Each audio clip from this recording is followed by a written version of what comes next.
Hai, Assalamualaikum warahmatullahi wabarakatuh. Perkenalkan, nama saya Afra Fauziah dengan NIM 2106166 dari Program Studi Teknik Logistik B. Saya akan menjelaskan mengenai problematika, tantangan dan solusi pendidikan di Indonesia untuk memenuhi salah satu tugas pendidikan bahasa Indonesia. Nah, yang pertama di sini akan dijelaskan mengenai pendidikan. Pendidikan adalah suatu hal yang diperlukan oleh semua kalangan manusia dalam kehidupan, menjadi hal yang pokok dalam bangsa manapun. Karenanya, kemajuan suatu bangsa atau negara dapat dilihat dari bagaimana kualitas pendidikan di bangsa atau negara tersebut. Melalui pendidikan yang berkualitas, diharapkan keterampilan pola pikir, dan wawasan seseorang semakin baik. Masa depan suatu bangsa sangat tergantung pada mutu sumber daya manusianya dan kemampuan peserta didiknya untuk menguasai ilmu pengetahuan dan sebagainya. Namun, pendidikan tentu tak pernah lepas dari berbagai permasalahan maupun tantangannya. Begitu banyak permasalahan yang menjadi penghambat peningkatan kualitas pendidikan Indonesia. Oleh karenanya, berbagai pihak yang berkepentingan untuk melahirkan generasi yang lebih baik lagi dituntut untuk terus memperbaiki dan menyelesaikan setiap problematika yang dihadapi. Sehingga yang pertama dibahas di sini adalah mengenai problematika pendidikan di Indonesia. Permasalahan pendidikan itu perlu mendapat perhatian khusus karena kualitas manusia yang akan dihasilkan itu tergantung pada kualitas pendidikan itu sendiri. Kualitas atau mutu pendidikan di Indonesia ini masih terbilang cukup rendah bila dibandingkan dengan negara lain di dunia. Pastinya ada faktor-faktor yang menjadi penyebab rendahnya kualitas pendidikan di Indonesia. Di antara ini sebagai berikut. Yang pertama ada dari efektivitas pendidikan di Indonesia. Banyak pendapat beranggapan bahwa pendidikan dinilai hanya formalitas untuk membentuk sumber daya manusia Indonesia. Jadi, yang terpenting adalah telah melaksanakan pendidikan di jenjang yang tinggi dan dapat dianggap hebat oleh masyarakat. Contoh lainnya itu ada seseorang yang mempunyai kelebihan di bidang sosial dipaksa untuk mengikuti program studi IPA, sehingga akan menghasilkan efektivitas pengajaran yang lebih rendah jika dibandingkan peserta didik yang mengikuti program studi yang sesuai dengan bakat dan minatnya. Lalu yang kedua ada dari efisiensi pendidikan di Indonesia. Dalam proses pendidikan akan jauh lebih baik jika memperhitungkan untuk memperoleh hasil yang baik tanpa melupakan proses yang baik pula, tapi justru proses kadang masih dinilai kurang diapresiasi dan hanya melihat hasilnya. Terus ada dari waktu yang relatif lebih lama dibandingkan dengan negara lain.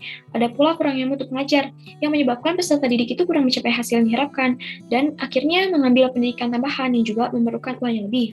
Lalu yang ketiga ada dari standarisasi pendidikan di Indonesia. Di Indonesia sendiri masih kurang mempertimbangkan proses dari pendidikan, hanya bagaimana dapat meraih standar hasil yang telah disepakati, jadi hasil lebih dinilai ketimbang proses. Peserta didik Indonesia terkadang hanya memikirkan bagaimana agar mencapai standar pendidikan saja, tidak perlu di bagaimana cara agar memperolehnya. Yang terpenting adalah memenuhi nilai di atas standar kompetensi. Lalu yang keempat ada dari mahalnya biaya pendidikan. Ada penyataan, pendidikan bermutu itu mahal. Sebanding dengan anggapan semakin tinggi pendidikan, semakin tinggi pula biaya yang dikeluarkan. Mahalnya biaya pendidikan ini sangat membebani masyarakat Indonesia yang kebanyakan adalah warga menengah ke bawah. Sedikit orang memilih tidak bersekolah dibandingkan harus mengeluarkan biaya yang besar. Ada pula anak yang ingin bersekolah, namun terkendala biaya sehingga terpaksa untuk berhenti sekolah hingga banyak yang pengangguran. Nah, yang selanjutnya, ini ada rendahnya kualitas sarana prasarana. Sampai saat ini masih kerap dijumpai di sekolah-sekolah daerah tertentu yang fasilitasnya itu tidak memadai, bahkan tidak memiliki fasilitas sama sekali. Misalnya gedungnya rusak, pemilikan dan penggunaan media belajar rendah, buku perpustakaan tidak lengkap, bahkan masih banyak sekolah yang tidak memiliki gedung sendiri, perpustakaan dan laboratorium. Terus masalah ini bisa disebabkan oleh penyalahgunaan dan penyaluran dananya, perawatan dan pengawasan sarana prasarana yang buruk. Lalu dari kurikulumnya, di Indonesia terhitung sudah mengalami banyak perubahan kurikulum. Tentu perubahan-perubahan kurikulum ini dapat membingungkan. Selain itu juga kan kurikulum yang terbaru ini terbilang cukup kompleks, sehingga peserta didik akan merasa terbebani dengan sejumlah materi yang harus dikuasainya, sehingga sulit untuk memilih dan mengembangkan potensi yang ada dalam diri. Terus, didik juga akan terbebani dengan tugas yang banyak, sehingga tidak menutup kemungkinan pendidik menjadi kurang optimal dalam proses mengajar. Ada juga rendahnya prestasi siswa. Proses belajar tentu sangat berpengaruh terhadap prestasi siswanya. Menurut survei, anak-anak Indonesia ternyata hanya mampu menguasai 30% dari materi bacaan dan kesulitan menjawab soal-soal berbentuk uraian yang memerlukan penalaran. Hal ini bisa dikarenakan karena terbiasanya menghafal dan mengerjakan soal pilihan ganda. Lalu yang terakhir ada dari rendahnya kualitas guru. Tidak sedikit yang belum memiliki profesionalisme yang memadai untuk menjalankan tugasnya. Padahal ini sudah tercantum dalam pasal 39 Undang-Undang Nomor 20 Tahun 2003. Namun nyatanya masih banyak guru yang memandang pekerjaan ini mudah. Jadi suatu hal ini itu hanya melakukan pekerjaan sekedar untuk mendapatkan penghasilan. Nah, dari problematika yang ada, ini juga ada dari tantangan dan prospek pendidikan Indonesia.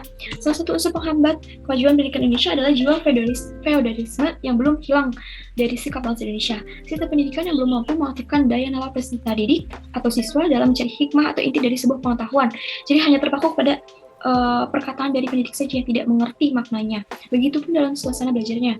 Misal hanya duduk manis dan masuk telinga kanan, keluar telinga kiri, gitu. Jadi siswa belum bisa mendapatkan rangsangan yang kuat dari sistem pendidikan nasional untuk menjadi pemikir-pemikir yang kritis terhadap sebuah permasalahan. Terus terhambat juga dari majunya teknologi. Seperti mungkin di perkotaan sudah mengerti ya teknologi, tetapi dari perdesaan itu masih terhambat. Tantangan lainnya adalah tentang rendahnya mutu pendidikan. Seiring dengan era globalisasi, pemerataan dan peningkatan mutu pendidikan Indonesia ini dituntut untuk meningkatkan mutu sumber daya manusianya dalam menghadapi persaingan global. Pendidikan Indonesia akan dibawa ke arah mana transformasinya itu tergantung dari pihak yang terlibat. Seperti di era reformasi yang dimulai sejak 1998, merupakan era transisi yang salah satunya memasuki dunia pendidikan nasional. Antara lain dengan lahirnya Undang-Undang Nomor 20 Tahun 2003 tentang Sistem Pendidikan Nasional. Undang-undang ini telah memberikan ruang terhadap perubahan-perubahan yang salah satunya adalah desentralisasi pendidikan. Nah, kan perubahan ini tentu membawa konsekuensi. Hal ini menjadi tantangan tersendiri bagi pemerintah, baik pusat dan daerah. Tentang prospek pendidikan nasional ke depan dalam menghadapi era perkembangan globalisasi, kesadaran global tentang peningkatan sumber daya manusia adalah sebuah keharusan bagi dunia pendidikan. Dari problematika yang ada, tentu perlu dicarikan solusi. Menurut Presiden Republik Indonesia, langkah-langkah penyelesaian masalah ini harus dimulai dari segala aspek, mulai dari aspek anggaran infrastruktur, manajemen sekolah, regulasi sekolah, kualitas guru, hingga beban administrasi guru. Nah, di sini ada beberapa hal yang bisa dilakukan, seperti meningkatkan efisiensi proses belajar. Jadi, proses belajar itu perlu dikaji lagi, apakah sudah sesuai dengan kebutuhan siswanya atau belum, seperti dari teknologi, fasilitas, lingkungan yang nyaman dan kondusif. Lalu, melakukan pemerataan pendidikan dengan pembangunan gedung atau ruang belajar di setiap daerah, mengirimkan guru-guru profesional ke daerah-daerah yang terpencil atau yang kurang terperhatikan, adanya program untuk pendekatan kepada warga atau edukasi tentang pendidikan.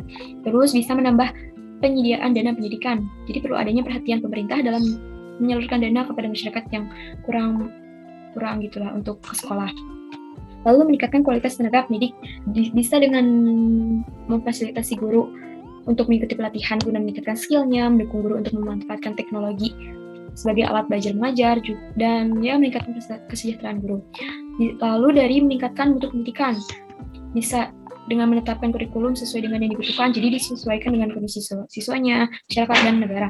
Terus memenuhi kebutuhan sarana-prasarana, dan juga mengadakan kegiatan seperti kursus, program literasi, menjalin hubungan dengan wali murid, dan sebagainya. Lalu yang terakhir, meningkatkan prestasi belajar siswa. Seperti dari gurunya itu menjadikan proses pembelajaran lebih menyenangkan dan efektif, tidak monoton. Siswa juga harus aktif dalam kegiatan pembelajaran, jadi bukan hanya menjadi pendengar. Lalu peran orang tua dalam memotivasi. Nah, ada pula tugas pemerintah dalam peningkatan mutu pendidikan di Indonesia adalah bagaimana kualitas pendidikan di Indonesia dapat merata. Tiap daerah mempunyai kualitas yang sama dengan daerah lain.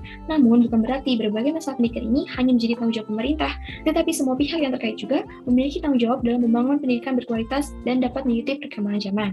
Cukup sekian yang dapat saya sampaikan. Maaf dengan segala kekurangannya. Wabillahi taufiq wal hidayah. Wassalamualaikum warahmatullahi wabarakatuh. Terima kasih.